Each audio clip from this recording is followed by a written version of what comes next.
blast to listen to. I've only recently discovered Crypto Four Corners, and I love hearing about these investigations.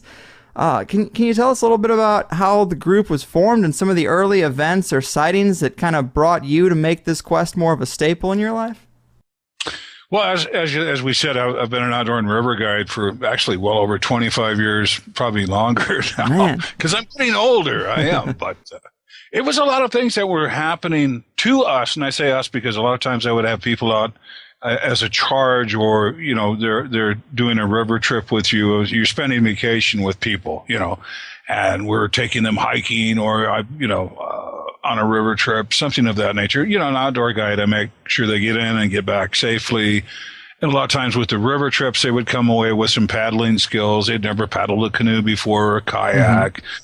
They never pitched a tent before. So, we're doing a little just mild adventure as far as that goes. We've got good food for them to eat and things like that. But, they're still coming away with some wood skills or river skills, coming away with a better perspective on how things work in the great outdoors. And in some cases, coming away with the fact that the giant mountain lion doesn't want you to pat him on the head and scruff his whiskers. He wants to eat you. So, a lot of folks are Disneyified with the great outdoors, and in a way that problem kind of takes care of itself because these people disappear in the great outdoors. Yes. So yeah, being aware, situational awareness, and this goes into talking about our first real encounter was very horrific, and it was in the Blue Ridge Reservoir. It's up on the Mogollon Rim, the Mogollon Monster area, and to this day, the legend of the Blue Ridge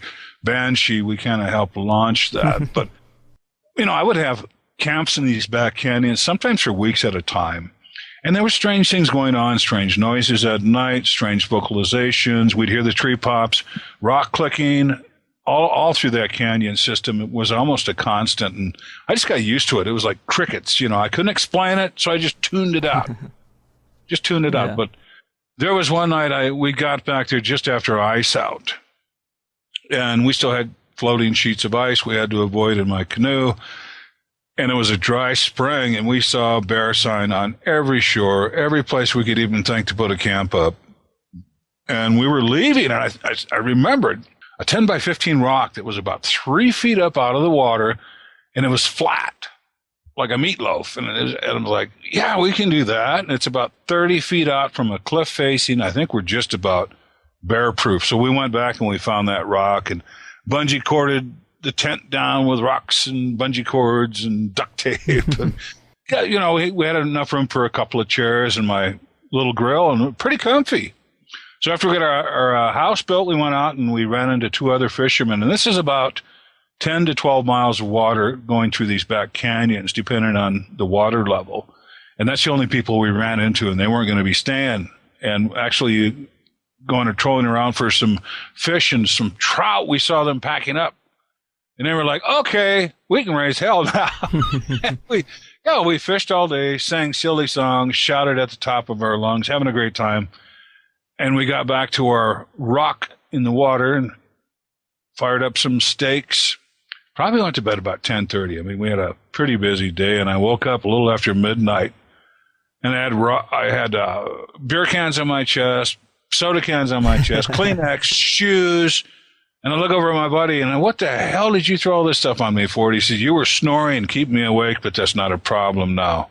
I go, what? And he says, listen. And this shrill scream is coming from the back canyon. And I'd heard pieces of it before, but never the sustained shrill scream that I was hearing. Wow. The little pieces I heard of it before, the scream, I could justify that being a cougar screaming.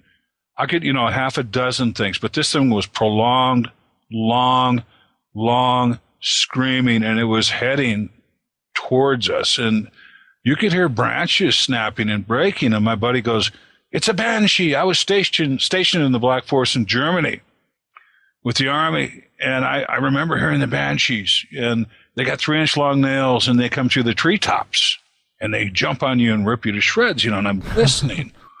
And I'm more along the line that whatever this creature is, whatever this entity is, it's making a trail through the trees to us. breaking limbs and everything else. Jeez. Eventually, and like I said, we're 30 feet out in the water on this flat rock, and we look up because we're listening to as it comes, and we unzip the tent. We got our heads sticking out, and I see this figure up on the ridge above us, on top of the cliff face, and the first thing he did was throw a 3x5 rock, like a discus, and that rock had to weigh well over 100 pounds. Damn. And it just missed my canoe. I don't think it meant to hit my canoe. It just missed the canoe and made a big sploosh in the water. And then a consequential wave comes and starts banging my aluminum canoe against the rock. So I've got the audible of the canoe banging against the rock and this guy screaming. And as we're looking out of the tent door, he starts picking up forest debris and lobbing it down on us, whatever he can pick up. Pine cones, pine needles, little pebbles, and dirt. Oh, man. And it wasn't viciously thrown at us, just hard enough to like, ow, ow, and back us up into the tent. And the whole time he's screaming. He took one breath that I'm aware of, one audible breath, and it sounded like a 300-pound lung filling up. And then started screaming again. And my ears it's painful. I mean, the decibels, I can't imagine the decibels coming out of this creature. It's just unfathomable. And it seemed like this went on forever. And we're just totally not wired to see this. I've got a little sliver of moon. I can't make out any, definite facial features, but I'm making out this silhouette of at least a 10-foot tall humanoid body and some hair. It had to be hair or some kind of suit or whatever. But, someone was animating a 10-foot tall suit with loudspeakers just to scare us out in the middle of nowhere. I don't think so. Yeah. So anyway, he did turn and walk and scream the whole way back until we couldn't hear him anymore. So we got, the next morning we got up enough nerve and we got up around that cliff face and then got up top. And then just as I thought, he made a trail coming to us through the trees, smashing anything in his way, any limb, anything. And he made a trail on his way out. And he went out a little bit of a different direction. So he blazed trails up there. Big old limbs just smashed down. So I think we interrupted his nap during the day. Yeah. I really do. I think he really wanted to make it clear he wasn't really pleased with us. So from there, that made dozens of other incidents over the years make sense, because I knew when we'd leave a camp and we'd come back and the salt and pepper shakers had been moved around and all the different things it would take hands to do. Mm-hmm. And the different things, I'm thinking in the back of my mind, this takes hands to do this, but I don't want to frighten the people that are out there with us. So we made up tag names. So all the weird stuff that happened in camp when we were gone out fishing for the whole day or whatever, it was Ridge Bear. I called it Ridge Bear. Ridge Bear was back again. And one of our friends, his name is Brent, we had a nickname for him, Captain Canoe. And whenever he would pack up his tent and leave after having been out there for some time, Ridge Bear would come and roll around where his tent was. Wow. And, tear the earth up, and I'm like, dude, you better not be coming out here by yourself. Ridge Bear is after you.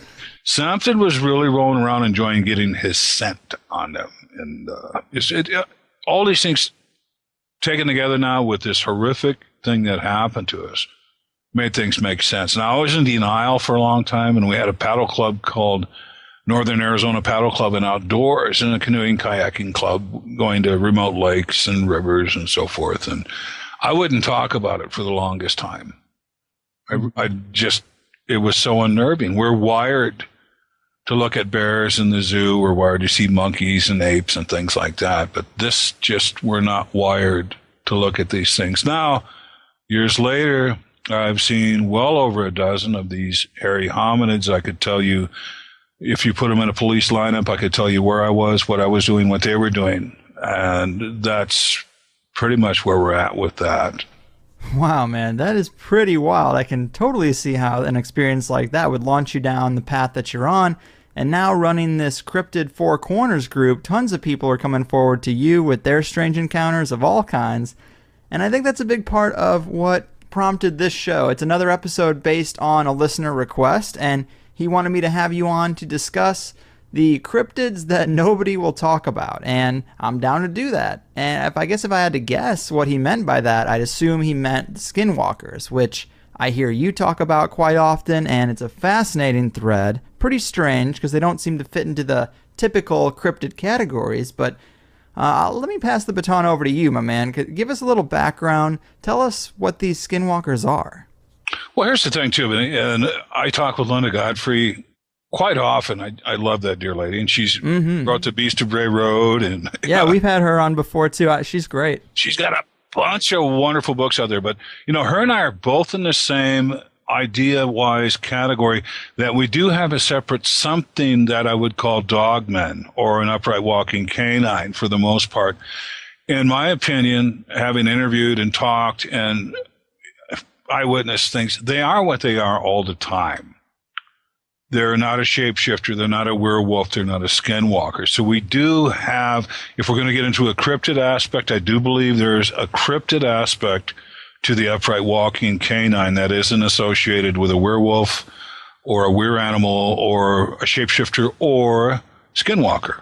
So I just want to make that clear. And I would also say with an upright walking dog entity, there would be at least 20 different possibilities at any given time, and you'd have to go out and take everything on in a case-by-case basis. So going back to skinwalker, right. You could have been sitting next to a skinwalker at 9 o'clock Sunday morning at Sunday school, and at 9 o'clock Sunday night, he shifts into his weird animal or the animal of his choice. And there's a physical transformation that happens, and it's all very evil. To become a skinwalker, Greg, you have to bring in someone near and dear to you. It has to be a sibling, a wife, your mother, not your mother-in-law, sorry, but you bring them in as a sacrifice. If you don't bring them in dead, they will kill them for you. From there, if some of the practicing shaman elders find the body pleasing, they're going to practice a little bit of necrophilia. Wow. From there, you're going to have to join them dining on some of the softer tissues of the body. Then from there, they're going to go on and make potions and powders, and nothing's wasted. They'll make bone shards to shoot through their little blowguns and potions and powders, and it's disgusting. So anyway, Greg, you're in. We let you get by with bringing in your mother-in-law as a sacrifice. Now you have to sign up and practice with the lead shaman, and you have to wear the hide of the animal that you want to emulate, whether it be a wolf, a coyote, an elk, a bear. You're going to be stuck in that hide for a long time trying to emulate this animal, and you're going to learn how this works and how this happens. Man. So you've got a human factor involved with this genre. And we've heard about, so many different stories on the reservation where they like to go up on the roof and run around on your roof. And 90% of what I've investigated has been the upright wolfen, 8 or 9 foot tall wolf appearance. And it's not a hide. They can see the face muscles move and the jaw muscles move. I mean, it would be a $200,000 Hollywood stage mask animatronic, eyeball to eyeball, looking through windows and doors on windows, things of that nature. People have gotten some really close looks at these horrific creatures. So wow. So is this like a cult within just certain Native American tribes? Yes, because you've got a Wendigo, you've got a lot of different things, and people like to put everything into an umbrella description so they can be comfortable with it. But there's so many different possibilities out there with every situation. There's so many different possibilities. So people with your umbrella description, well, there's one of them there dog-faced Bigfoots. That's all it is. And if you're comfortable with that, that's fine. And I'll leave you alone with that kind of belief system. But we go deeper. And we want more answers. We do. And because we're out in the field, we're boots on the ground, we're working with people almost on a daily basis. We want the answers, and we want protection for people who are being harassed by these witches.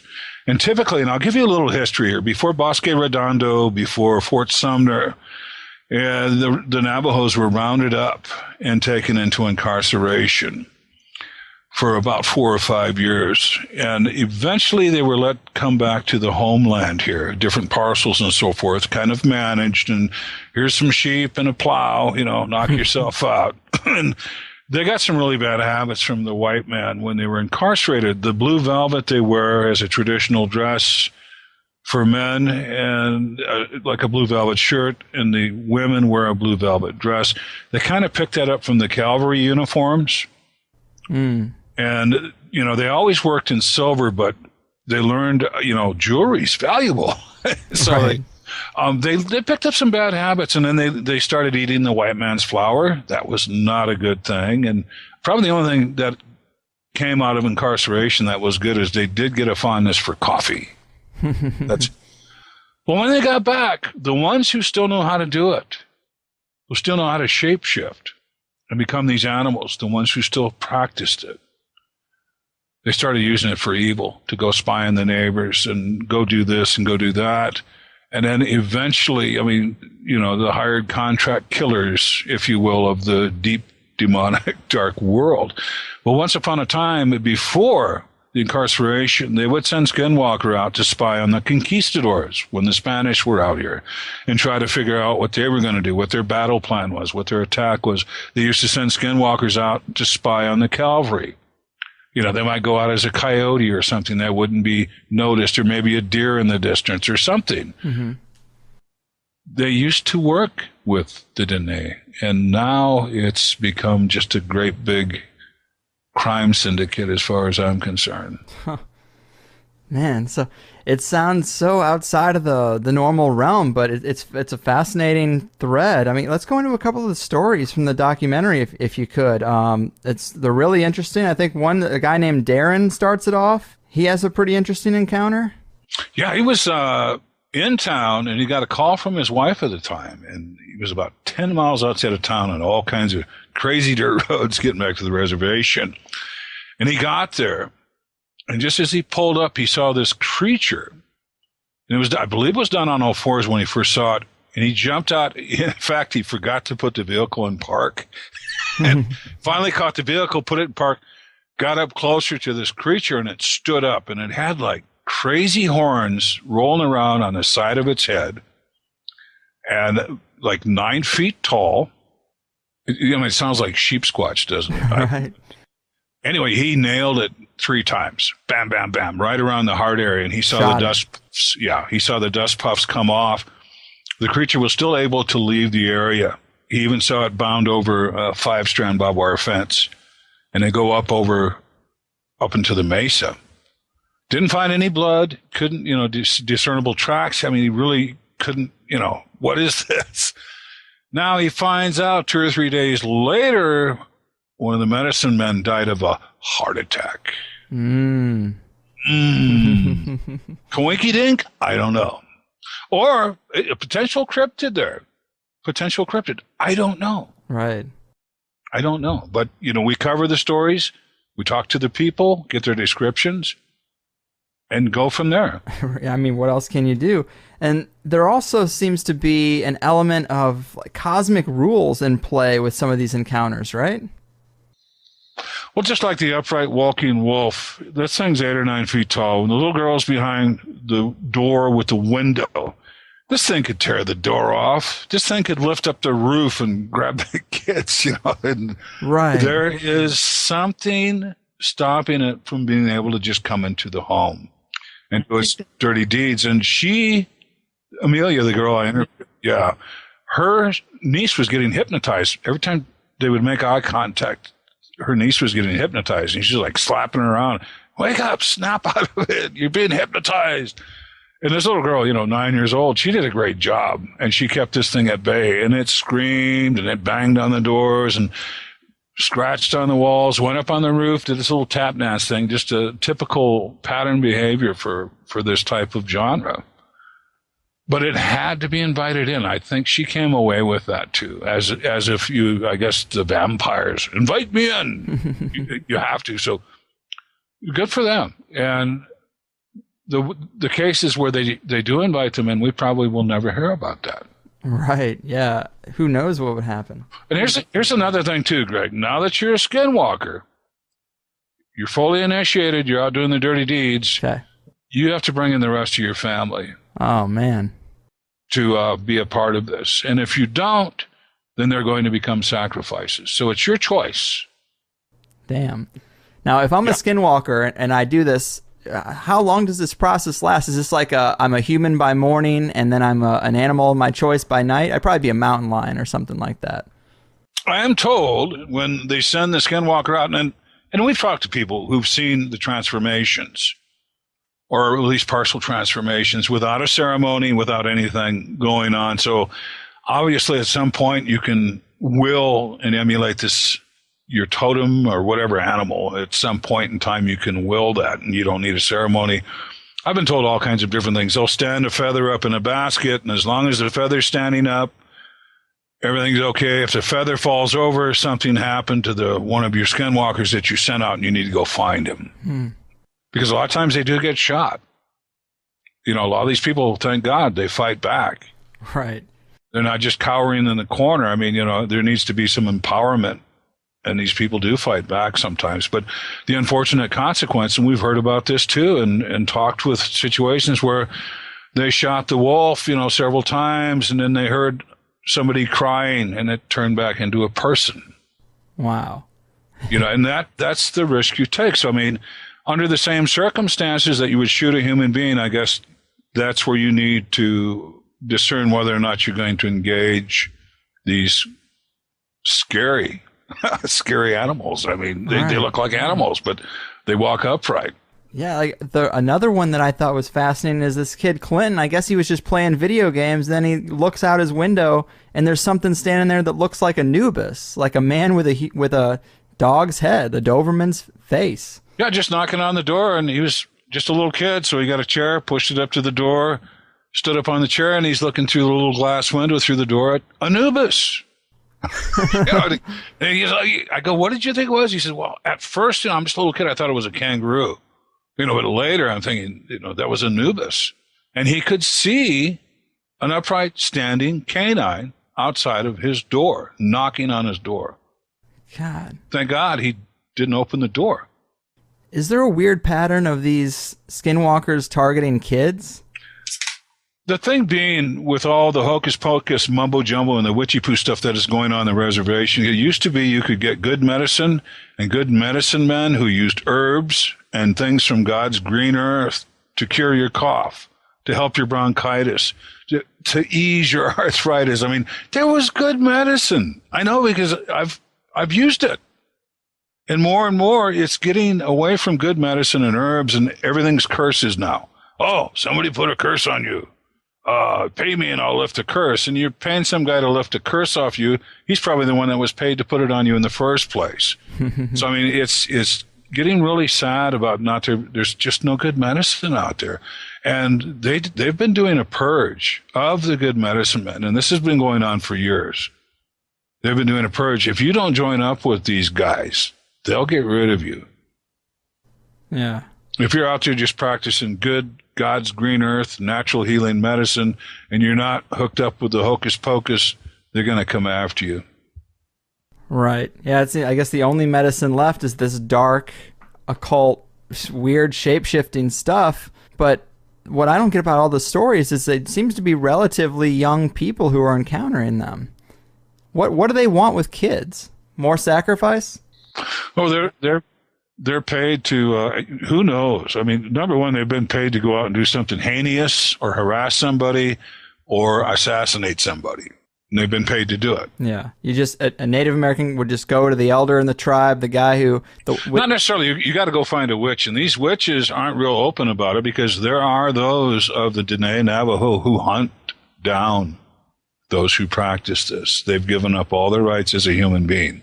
Man, yeah, it's definitely strange and very negative. Let me ask you a real strange question, JC. Sure. I got to ask it. We have these people shape-shifting into animal-like creatures through a ritual process that involves human sacrifice. Have you ever thought about a connection between that and, say, the type of magic that we hear about on a conspiracy show with the global elite, where we hear about reptilian shapeshifters? Might they be experimenting with a similar process? And, you know, that's all very viable. It is all very viable. But I do believe we probably have some races of reptilians that are mostly stuck on this little blue marble with us. And they've been here for a very long time. And, you know, they can't go shopping at Kmart. Right. Right? And a lot of the stuff, I mean, you know, they under the cover of darkness, you're going to find them out and about doing their business. Whether they're benign or evil or otherwise, they can't come out and stroll down the aisles of Walmart without attracting some kind of attention. So, I mean, they do have a secluded way of living or existence, if you will. Whether they're evil, good, benign, or otherwise. And by appearance, I'm not going to just say something's evil. Right. Now, I haven't heard any nice, mushy-gushy stories about reptilians or anything of that nature, or alien grays or anything like that. I don't have any lovey-dovey, mushy-gushy stories for you. I've got people who've gone up and been taken up by these black-eyed bastards since they were little kids, and I get to hear the stories, and I get to kind of do a therapy thing with them, and in some cases they need to be regressed and go back to their abductions, and it's horrible. It's absolutely horrible. What goes on when you go up or out, whatever it is, however it is you get inside of their craft or facilities, whatever it may be. And once you become their pet, they start an experiment with you. They're going to keep coming back and checking on you till they're done with their experiment or whatever it is they're doing with you. If they're implanting embryos into your uterus and they knock you out and a few months later knock you out again, take you back up and remove the embryo and, you know, grow it in a laboratory. These are all viable situations, and these people are normal people, everyday people, hold down 9-to-5 jobs, things of that nature, don't want attention. They just want to talk to somebody. And these things are going on. There's a lot of wicked, evil things going on. Man. So let me ask you another question about skinwalkers. Have you had any people come to you with interesting encounters that didn't make it into that documentary I saw, or things that you might have heard after the film was already made? Well, actually, the documentary came out in 2008. And anybody out there listening, if I know you're a real person, send me an email, and I will happily share the link with you so you can watch it. Right. Not a problem. It's just there are some photos in there that have not been released, and I don't want them being snapped up and shared on Facebook or Twitter. And if you're a real person, send me an email. I'll get you a link to the documentary. And it's definitely worth a watch. And I guess it's become more popular, or you've definitely been more popular since you've been going out there and talking about this stuff. Are people now coming to you with super modern experiences with skinwalkers or some kind of beings like that? Continuously. And we don't want to put the umbrella description on skinwalker. You know, if it's a person who shifted into an animal, we'll keep that. But the Night Stalker, this for all intents and purposes, is a glider gargoyle type creature. The Night Stalker. The Night Stalker. Where is this found at? Out here in New Mexico. And this family was being terrorized by this thing. Would come and bang on the window, bang on the walls. We found 3 clawed prints. I think that's what after it lands, and it was landing in the cornfield. We finally figured that out, that it was gliding in. They were gliding in and crash landing in the cornfield. You know, I don't think they're real graceful. Wow. Something 8 or 9 feet tall dropping into your cornfield is probably not real graceful landing. So they were knocking the corn down in 3 and 4 directions. And then Chief Dan tracked them out of the cornfields. Yeah, the big one, he goes up to the window, and the 2 little ones, they stay in the field. And he was talking about this gargoyle kind of thing. There wasn't even a name in Navajo for it directly. He said they've been around, these things have been around for about 100 years. It's nothing in Navajo folklore or anything like that. It's just something that's been around for stories he's heard for about 100 years now. And there's been other sightings of this. And interesting enough, the face of this creature looks like the dude from Jeepers Creepers. Is it a tolpa? Did we do a tolpa here? But, you know, it's about 100 years of stories, according to Leonard. So I'll take him at that. Right. Yeah. Maybe they're coming around more often because we've manifested that thought form with those movies. Well, I was hoping we had a pterodactyl kind of situation or something of that nature, and unfortunately, no. See, that's what I'm fascinated with. These stories of pterodactyls or dinosaurs in modern times. How often does this come up? A couple times a month, I'll get some kind of inquiry. Somebody's, I saw this, and I'm not really sure what happened. But one of our crew, a few weeks ago, we had a really rough storm pass through. Didn't dump a lot of moisture, but we had 60, 70 mile per hour winds overnight. And that's, kind of unusual. Usually the sun goes down, the wind dies down, even with a storm system. But this was a windy thing. Mm-hmm. And one of our crew came out of his house, and this thing jumped off his roof, and it had at least a 5-foot long torso, 5-foot tall torso. And he can't even guess the size of the wings when it jumped off his house, but it was leathery wings. Mm. And, maybe 15, 16-foot wingspan, just huge when it took off. And being a glider, 50, 60, 70 mile an hour wind gusts, that's when you go out and party, because you don't have to climb up to a high place and get up on a huge rock face and jump off to launch yourself. You've got a little assistance from the wind. So that same night, the Night Stalker family had another visit. Man. Just a few miles away, so it kind of makes you scratch your head. Is the Night Stalker back? Right. And on the subject of dinosaur-like creatures, I've heard you mention, just kind of in passing, sightings of some type of brontosaurus-like creature. Can you give us some details on that? That was up by Moab.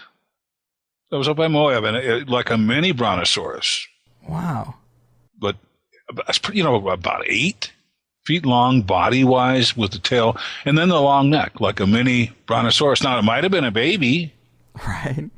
Might have been a baby brontosaurus, but we've got, most of the reports we get are they call them the mini T-Rexes. Yeah. And those are up along the Animas River going into Colorado, Cortez area, on down even into the Farmington area. And then the mini T-Rexes are seen on the Navajo reservation also, but near rivers and near water sources. Really? And they've been seen 3 and 4 together.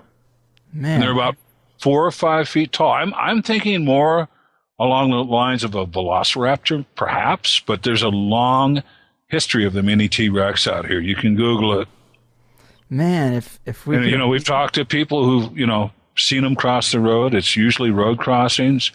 And then we've talked to people who just accidentally walked right up on one of them and had them turn around and get screamed at them, or whatever, and run. Oh. So it's a common thing. It's something shared among the Navajo and Caucasian people out here. So it's a multi-sighting situation. Yeah, I'd heard something from Native American legend that if you spot one of these mini T-Rexes, they can turn you to stone. You turn to stone. If you see Snake Woman, your heart stops, or you turn to stone. Like a Medusa. There's a consequence for every weird thing you see out here. So most of your older Dene, if they're a little more on the side of superstition, don't look at these things. They don't make eye contact with weird stuff. They look the other way because there's a consequence with seeing something like that. Whereas the young people are like, I saw this stuff. I didn't turn to stone, and I want to know what the hell it is. We're getting away from a lot of the hocus pocus stuff, and we're getting into the raw realities that there's stuff out there we can't explain that we need to look into. Right. Seeing some dinosaur, that would be pretty amazing. Pretty high up on my list would be something like that. There's a university, I'm not sure which one it was, but they'd come out, and one of our old contacts out there by Newcomb, New Mexico on the reservation, his home site lease where he's running some cattle and some sheep, he's got excellent preserved fossilized prints, a nice 2-trackway line. And this universe came out, a bunch of paleontologists, students and the professor, and they knocked on his door. Hey, Harvey. Yeah, we're back. We were here last year. Well, we brought you a Subway, and here's some water.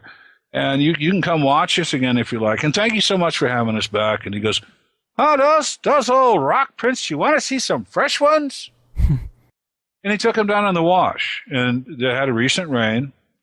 And this giant lizard, as he calls it, had come through the day before. and the prints were identical to what was fossilized up in the rocks, only bigger, and at least a mile-long trackway.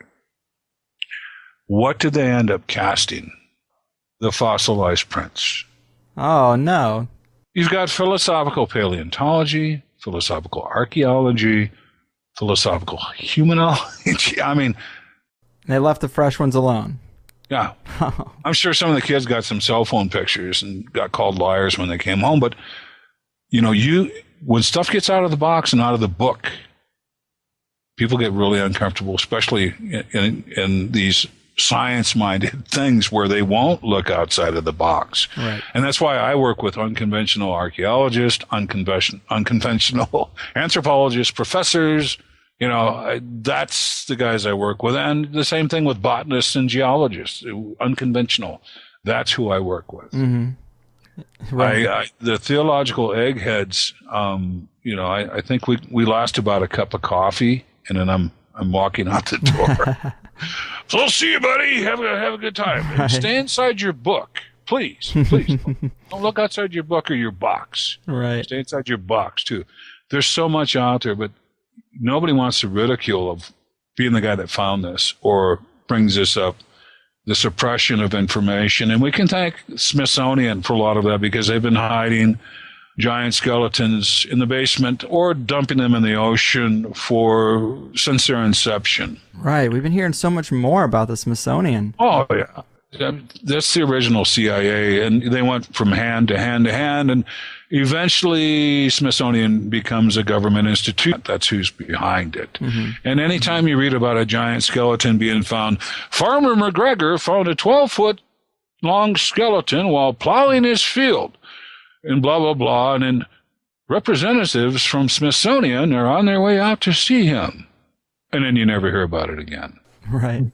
And I'm told there's probably over 300 giant skeletons down in the basements of Smithsonian.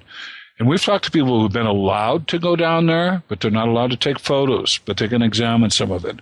If it doesn't fit into their narrative and their timeline and the way everything is in their neat little box, they make it go away. Wow. So the people who you know have gone down there, have they told you what they've seen? Anything more detailed than just giant skeletons? That's pretty much it. Yeah. Pretty much it. Man, I've also heard that, hasn't been substantiated, but I've heard that out on Catalina Island, the Wrigley family of the Wrigley gum fortune used to fund a museum out there before it got shut down in the 1930s. Apparently there's a lot of giant skeletons out on that island.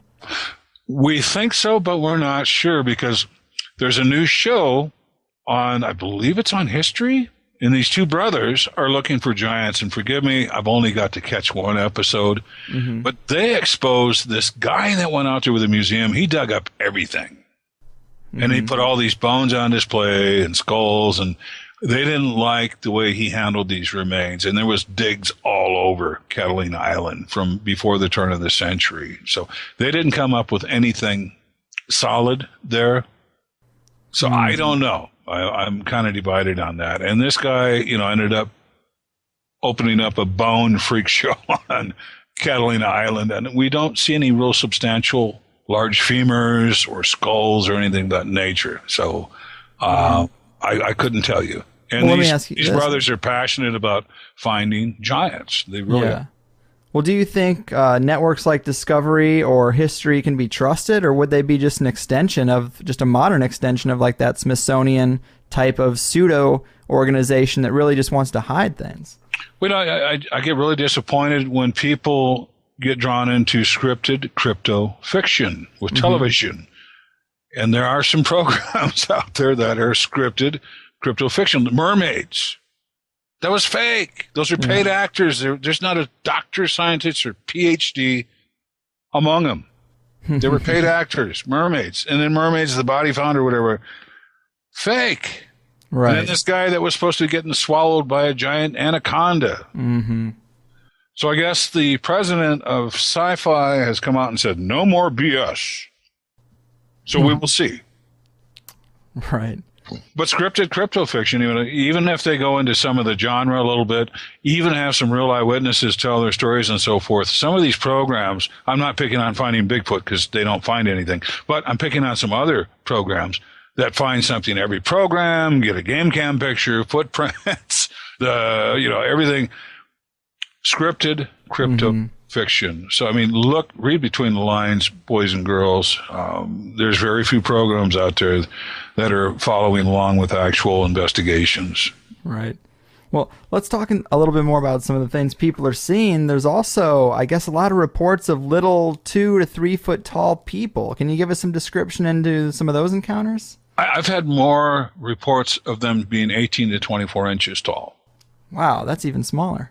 That's even smaller. And typically, they're in one of the reports is this young lady, they got their vehicle stuck. There was a convenience store a few miles away, and she was going to climb down this hill, hitch a ride at the convenience store. She didn't have a cell phone, and call someone to come pull them out. On her way down, she stopped and looked, and there was in full traditional dress from like the 1950s, a Navajo couple. And they were in like their late 40s, early 50s. And the woman was in the blue velvet dress. She had concho belt on, silver concho belt, jewelry all over the place, hair up in a bun. The gentleman had a black cowboy hat on, black vest, blue velvet shirt, blue jeans, and cowboy boots. 18 inches tall. And she looked, and they looked, and they stared at each other for a while, and she didn't feel anything evil or good, but they were just kind of scowling at her, and she took off. And in that same bluff area, we've got more reports of little people, and along the river, more reports of little people. Man. See, sometimes with those stories, it seems like there's an association with them coming around every so often, or some type of food or gift exchange. Do you see much of that? Yeah, in fact, I'm going to get to interview this lady eventually. She's 100, I think she's 104. She lives out on the reservation. She's been feeding the little people for years. She went and bought a Barbie tea set or something, I guess. I don't know. And she's got a table, and she cuts up the watermelon in tiny little pieces and cuts the food up in tiny little pieces and leaves it out for the little people. And sometimes they don't come in while she's ready to serve them. They come in later. But they leave her pouches of herbs and leave her pouches of tobacco. And she takes the herbs and smokes the tobacco. And I'm told she's healthy as a horse for being 104 years old. So she has a relationship with these little people. Now, I'm told by Chief Dan Leonard, once you start feeding them, don't stop. Because they'll get you. Man, 104. You got to get out there, man. I'm going to go try some of that tobacco. Yeah. There you go. But, we've had other cases where, there's just not a pleasant feeling around these little people. Ranch up in Utah, this guy said, I'd be sitting there drinking my breakfast coffee, and they'd be sitting up on the windowsill outside the window just looking at me. Really? And he was with a Navajo lady at the time. And they said, don't mess with him. Don't look at him for very long. But, he did a little more investigating. He found holes in the ground where they were coming out of. He found holes in the walls where they're getting into his house, holes in the barn where they were just coming and going as they pleased. And he couldn't wait to get out of there. So uncomfortable. Do you think there's some type of ancient history between these creatures and some of these tribes to where they don't mind being around the tribes as much as they would, say, a modern population? Well, if there were a situation of, it's not Homo florensis or anything like that. These are totally weird. I mean, 12 to 18 inches tall. We don't have anything in the fossil record, human-wise. Right. As far as a race of Lilliputians or whatever. So it's got to be something somewhat otherworldly. That would be my opinion. Now, if they were helpless little 18-inch tall people, I would, and they were benign, I'd be out there feeding them. I don't think it's a good idea. Mm-hmm. There's some kind of spiritual thing. And that comes up. They're in the flesh. They're in the flesh. And the stuff that comes in the flesh fascinates us. Right. But that's weird. Must be some kind of spiritual component to it. Potentially. But they have to eat. So, they require calories. They're in our sphere, our plane of existence, as you will, if you will. So there's something going on with that. I can't, we can have conjecture till we turn blue. Yeah, I think there's some similar described in that documentary of somebody who sees some type of elemental or something he calls a water baby. That's kind of in the same line. Pretty interesting one as well. Yeah, that would Calvin. That's our Ute tracker. The water babies are up on the Ute reservation up near Ignacio, and they've been sighted. There's a swimming hole on this river that people frequent during the bear dances. And that's when they've had these sightings. They look like Cousin It. And they're about 2 or 3 feet tall, but they're covered in moss. And they have some kind of locomotion because they're able to walk along the rocks. At least it appears they're walking along the rocks. And then they jump in the water. And then they come back out of the water, get back up on the rocks, and jump in the water again, as if they're playing, having a good time. And they make sounds like little babies. Wah, wah. That's why they call them water babies. Yikes. If we get permission from the tribe, and the Ute tribe's rather rough and tough to get inside of, and it's nearly impossible. So we could have Utes go up there and, get them some cameras and people that we've worked with and potentially trained with and have them stake it out. They could do that. But for me to go up there, I have to have a crossing permit, and it's just everything stacked against you. And the Ute up there also treat the Bigfoot like a retarded brother or something, they've got a long history with the furry people up there also. Do you think that some of the Native American tribes are using, like you said, you'd have to get all these permits to get up there? Are they blocking off these areas where we're finding these anomalous creatures on purpose? I would think more with the Ute. They've got world-class elk and elk populations up there, and they want to pretty much exclusively have that going on for their tribe. And I understand that, and they've got quite a few tags that they can get each family. They get a lot of elk and a lot of deer every year, and they want to preserve that for the tribe. And I understand that. Makes sense. And that's fine. And the Ute were smart too early on, getting a lot of the oil leases when the white man came in, started drilling oil. They raised hell, and they got a bigger chunk of the oil reserve monies coming back and the mineral rights coming back. So they did well on that end too. They're a little more prosperous than most of your tribes, because they dug their toes in. They fought. Yeah. No, we're not going to take 3%. You're going to give us half. You want the oil or not? So I respect that. I do, but it's very difficult being Caucasian to freely roam up there, if not nearly impossible. I got it. Yeah. Well, do you find other cases where areas of high activity are inaccessible because they're on government land or behind some fences or anything like that? There's a lot of places around Albuquerque, and my good friend Robert Kreider, this lady was down in the parking lot below in one of these parks, and this rock came from nowhere and smashed her head in. Huh. Now, had she died, it would have been ruled some kind of freak accident, blah, blah, blah. The woman lived and told what happened, and they closed that part of the park for a long time. And I believe this is in the Sandia Mountains, and there are many reports of the furry people up in that area. So yes, they do close places off. There is a cover-up. There has been a cover-up. The government has had bodies and roadkill and forest burn creatures for years, if perhaps not even live capture for years. There's something about these creatures they don't want us to know. I wonder what it is. I wonder if this dovetails into some disappearances in national parks, times where people disappear and then they're found like miles later. They shouldn't be able to get that far. I wonder if there's involvement there. Well, especially the children. If you ever get the opportunity, do have Dave Pilates on. We have, yeah, he's great. Very passionate about his work, have a lot of respect for his work and what he's doing, and trying to bring awareness to all these mysterious disappearances in the parks. He sent me a copy of his Western Edition 411, and I could only go a few pages at a time. I'd have to put the book down. I would. It's so disturbing. And yeah, the children, especially the children. Now, I tell you, a lot of times, if you've got 150 searchers combing an area, you've got a family of furry people there, and they know that this guy died of hypothermia or something, they want you to go away. They want the searchers to go away. I think a lot of times when they've covered a grid or a trail 20 times and then come back and suddenly stumble onto a body right on the trail, I think that's probably the furry people carrying this guy out so they'll find him and go away. That might be part of the case. But then again, I would say with our experience, when we've got rogue males, and sometimes the rogue males all get together and they form an alliance, if you will, that isn't always a good thing. And they're outside of the societal situations of the furry people, the Bigfoot. They could be a problem. They could be a real problem. And maybe we should just address that real quick, the term furry people, instead of using the term Bigfoot, is because there was a recent DNA analysis that came back with some interesting results that might be the reason why we're seeing people starting to use the term furry people rather than Sasquatch.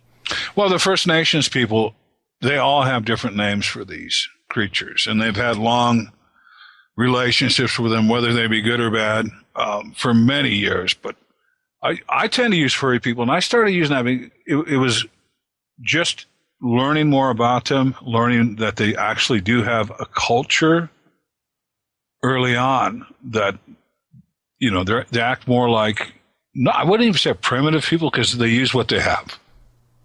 Mm-hmm. There's something going on with them. You know, they want to come sit next to you, Greg, on the couch and watch a chick flick. They can't. There's a separation there. And there's probably a reason for that separation. But early on with Dr. Melba's whole genome study, which we were involved with for 5 years, the mitochondrial DNA on the blood samples and the skin and the hair samples and the saliva, the mitochondrial DNA, which is the original mother, your ancestral mother. They were coming back as modern humans. We had Jewish ancestry, Asian ancestry, I believe Native American ancestry, Germanic ancestry. These are modern humans coming back in the mitochondrial DNA. These are non-human hairs. Mm-hmm. Some of them without a medulla, testing back with human mitochondrials. That's strange. Yes, and then when you get into the whole genome, and the whole genome is your progenitor, your daddy, who's your original ancestral daddy, there's nothing in GenBank. We've got billions and billions and billions of pairs of everything that walks, talks, poops on this little blue marble in GenBank. There was nothing in GenBank, so this is something completely unknown. That is so wild, but it isn't really that hard to believe because we have a lot of ancient stories of some unknown being or alien being mating with human women. It's always the human women that bear these half-breeds, and now there's something out there that shows that in the DNA, and we still don't know what it is. I mean, it kind of fits that pattern. Well, if you could go back to the real story of Noah, and you're going to find a lot more about the real story of Noah in the book of Enoch, in the book of Jasher, in the book of Jubilees, and I would look upon them as a historical account because for the most part, these historical writings did not become fully accepted scripture. Most of them were thrown out or added as addendums. Right, the forbidden gospels. Especially the book of Enoch. The book of Enoch is the man behind the scenes. Enoch walks religiously with God for 365 years. And one day God says, you know what, Enoch, we're closer to my house than your house. Why don't you come home with me? So Enoch is risen. He doesn't have to know death. And he's transformed, if you would, and he can pass in and out of the portals. And he talks about it. He writes about it. And we've also got writings from Noah in the book of Enoch. I find it very fascinating. But it was banned from the canon of Scripture and became heresy if you read it. So essentially what happens in the book of Enoch, if J.C. Johnson and Greg did these horrible, heinous things, and they were recorded in the book, and we were still around thousands of years later, we'd want that book to go away, wouldn't we? Right, of course. And that's what happens with the book of Enoch. You've got Azazel and all these other watchers, and the watchers were the most trusted of God. Hey, keep an eye on my kids, my creation. I'm working on some other projects. I'll check in with you guys. Hang loose. Catch you later.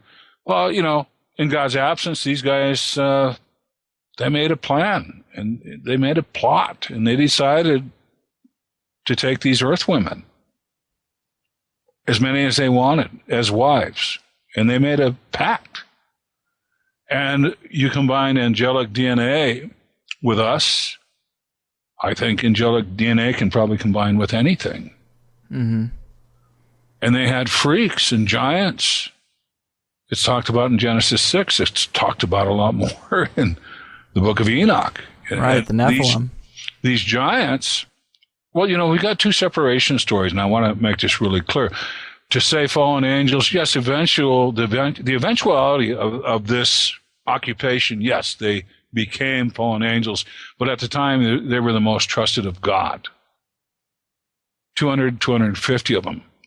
We have another incident where we've got a third of heaven coming down with the angel of light, Lucifer. That's another separation story. People combine the two and mix it up. Tell the story for what it is. Tell the historical account for what it is. So don't mess up the two. Okay. So that's, they're just some of them there, them all demons. No, know the story. Know the story. Mm. The most trusted of God left here to keep an eye on us. And they couldn't keep their thingy in their robes, okay? So that's touche. Touche, and that's where we end up with it. And they send Enoch up. Enoch's kind of buds with these dudes. Enoch's passing in between the portals, and he goes up with a petition because they'd come from the presence of a living, loving God. And he goes up with a petition. They're asking for forgiveness. They're going to cease and desist and try to fix things.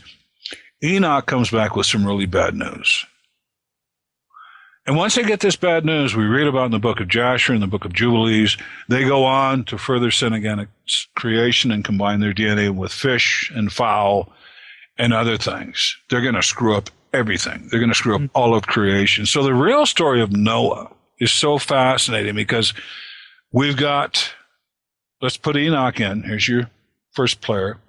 His son is Methuselah. Methuselah's son is Lamech.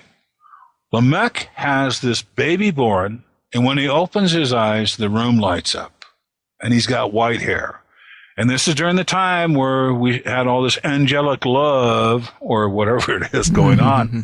So Lamech is very concerned about this. He gets a hold of his dad, Methuselah. Methuselah knows where to find Enoch. And he goes to Enoch. He says, there's this baby. He was born with white hair, and when he opened his eyes, the room lights up, and we're afraid it's an angelic, impregnating type situation. And so Enoch goes up and talks to God. And when Enoch comes back, he says, raise him as your own. He doesn't say it's Lamech's kid, essentially, but to raise him as his own. Yeah. He has a very special job to do. Mm-hmm. Do you know what that baby's name was? No. Noah. Interesting. So we've got another infusion of DNA, as far as I'm concerned, with this Noah. And he lives quite a long time. And what happens, the sons of the fallen, if you will, the Nephilim, they lived for a long time. So successive generations knew about this guy or that guy, whatever god deity they claimed to be while they ruled over us barbarically and viciously, they lived a long time. The sons of the fallen lived for a very long time. And this went on for quite a while until the flood. And the flood, hopefully, was to wipe out everything. All those crazy creatures that they had made from their blending DNA. Yeah, you go to Sunday school, and then Noah, he got 2 of each kind of animal to put them on the ark. No, Noah had to find 2 uncorrupted of each kind of the animals because the Watchers went on to combine their DNA with anything they could combine DNA with. Maybe the cryptids of today are the survivors of that flood. Well, there was one spring, and I was blown away. I had more centaur sightings locally than I had Bigfoot sightings. Wow. Out there in the New Mexico area. Yeah. So we're getting about to wrap up this thing, and like I said, this person who asked me to have you on the show, and I'm glad he did. It's been a lot of fun. He wanted me to have you on to talk about the cryptids no one would talk about. Kind of alluded to the fact that there was some type of cover-up, or a lot of people in media don't want to talk about a certain type of cryptid. We kind of ran the gambit. Do you think we touched on all those different types of beings? I think we got into about 20%. Right about in there. Let me tell you, everybody, something. All these things, if they could, the powers that be, if they could catch it, cage it, cuff it, and beat it down, we'd all know about it. They have no control over most of these things. Mm-hmm. That's why you don't know about them. Yeah. Man, Would you say there's a type of being that you hear about the least amount that you would introduce some people to? I've got a kind of a fascination with these leathery winged gargoyle things. I would harvest one. I would harvest one. And if, Monsters and Mysteries in America, the Desert Wastelands episode, we cover that. The Night Stalker, we cover that. This guy, if I'd have been the father and come across it, I would have shot at it too, because something treating innocent people that way needs whacking. And there's some stuff out there. The giant snakes. I don't have to catch one. I'm going to whack one. I've got to bring the genus in and have it tested. Then I'll have to get another one. But there's a lot of stuff out there on our whacking list. The hooded, shrouded lizards. They need whacking. They need to be brought in. They're very violent, very vicious. The mini T-Rexes, there's obviously breeding populations of most of this stuff. The pterosaurs, the pterodactyls, the teratorns. There's breeding populations, isolated, but they're out there. We've seen California condors in the wild that weren't tagged or marked or wearing collars. There's isolated breeding populations, still hardwired to do what they're hardwired to do. It's out there. Wow. I would kill to see something like that, man. I would love to experience some kind of mini T-Rex or dinosaur-like creature. That would be something to cross off the bucket list for sure. And we've got neurotoxin lizards that crawl up under your clothing, and they just attach themselves to you, and they release a neurotoxin. Only takes 2 or 3 of them. And then you fall down, and then the whole pack comes, and they eat you at their leisure because you're done. All right, well, maybe we'll stay away from that. But it would be cool to see something, man. Well, it is about that time. JC, thanks so much for doing this show with me. Before we go, do you want to let the people know again how they can check out some of your investigations and follow what you're doing? Yeah, I've probably still got quite a few friends I could add on Facebook. You can find me there. Definitely